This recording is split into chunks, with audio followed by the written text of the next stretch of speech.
Roger, let's start with you. Tell us about this collaboration and how it began. So Jeff and I have been working together for the last 8 years. Jeff's former department head of the Walkerville Center for the Creative Arts.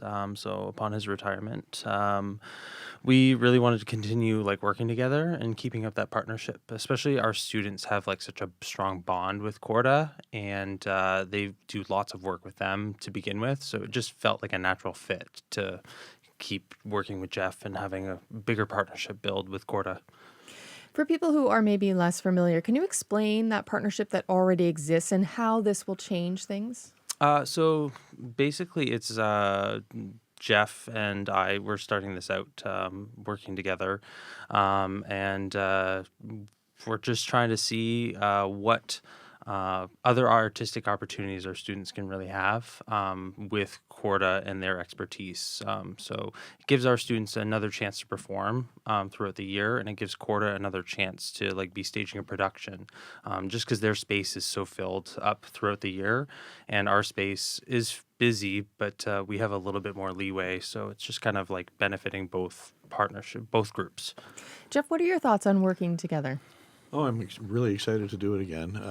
Like Roger said, we've known each other for 8 years, worked together at the school for pretty much all of those 8 years. Last year, I was invited back to do Adam's Family at the school, and afterward, Roger suggested we start this partnership between Corda and the school. And very excited to be working with the kids again. Yeah, how do you see this benefiting Corda by working in a different way?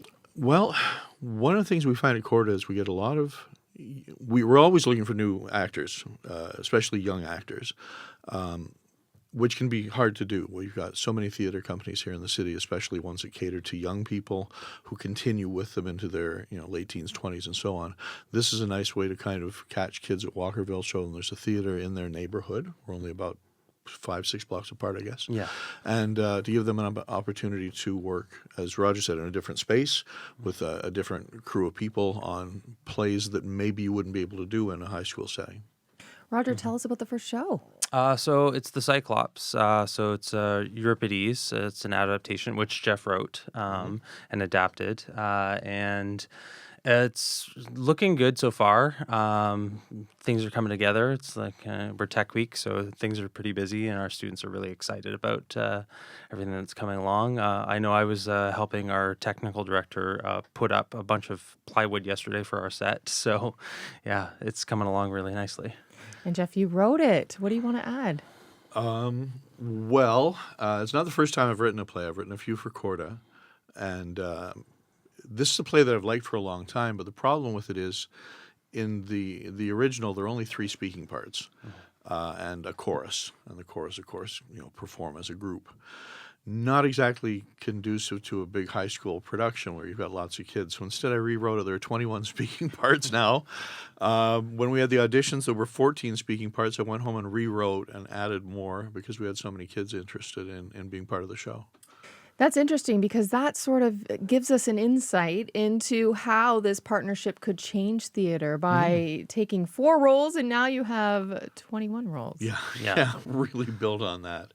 And we're excited. We've got a musical in the works for next year with a partnership with Stratford Off the Wall, which is an artist collective from the Stratford Festival, prop and costume and scenery artists who will be creating our set and props for this production of the musical we're doing next year. Should we say the name of the musical? Yeah, we have Yes, the you rights. should. Sure. We're doing a show called Return to the Forbidden Planet by Bob Carlton. And what's that about? It's Shakespeare's long-lost rock and roll sci-fi classic. What? It's the Tempest set on another planet, and it's a jukebox musical with 50s and 60s rock and roll. Okay, well, no, that's a Shakespeare book I may actually have read in high school. Yeah. It's a lot of fun. It is. Sounds like a lot of fun. And how will the students be able to explore theater differently, obviously, in that? It's they're so used to like a lot of the modern like traditional musicals. We just did Legally Blonde this year was our big show. So for us to go back and now be exploring like the musical take on Shakespeare is kind of a really great opportunity for them because again, we like to try and push our students to explore not just the the exciting and flashy productions. We want them to be exploring all sides of theater, so they're getting a well-rounded education.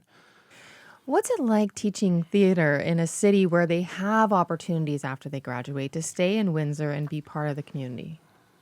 I think it's really exciting, personally. Especially like I know we're here as this partnership too, but there are so many other organizations that our students are a part of as well, and that they grow to be involved in. And it's often overlooked, the arts community a little bit sometimes within our city, but the theater community, everyone knows each other. We all work pretty well together, and we're pretty respectful towards each other.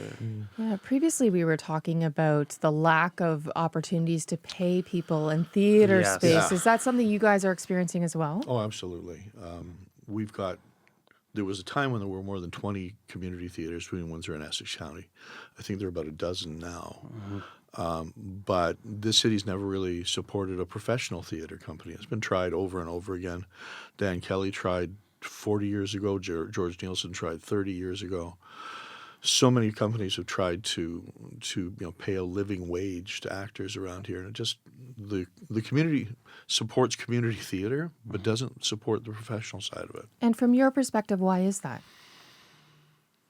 I don't know. I mean, Windsor gets this bad reputation of being a lunch bucket town, and that's not fair. There's a lot of arts and culture taking place here, along with everything else. But I'm not sure why it's just never caught on as a profession, especially since both the college and the university offer professional training for performers. You'd think that would be a natural to have a company here in town where kids wouldn't have to move away after college or university to get jobs.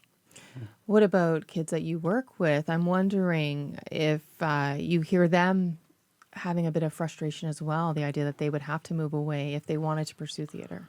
There's a little bit of that. We usually have 2 to 5 that are looking at pursuing something in the arts, in their post-secondary endeavors, and it just feels like the reality is, because they understand the market in Windsor, that they just have to move away. So as much as it's disappointing, they're also excited for those new opportunities in those other cities, either in Toronto or moving to the States and finding opportunities there. One of our relatively recent grads, Noah Beamer, has a major role at Stratford Festival this year. It's his second season at Stratford. Yeah. And he's been working all over Southern Ontario for the past 4 or 5 years. I think Noah I graduated think about it's- 8 years ago. Yes. But yeah. the last few years, he's really taken off. Wow. Yeah. Put him on the show. Thank you Absolutely. so much. Yeah. Thank you very much for coming in this morning and making us part of your commute to work and school. I appreciate it. Yeah. Thank Thanks you for for having having us. us.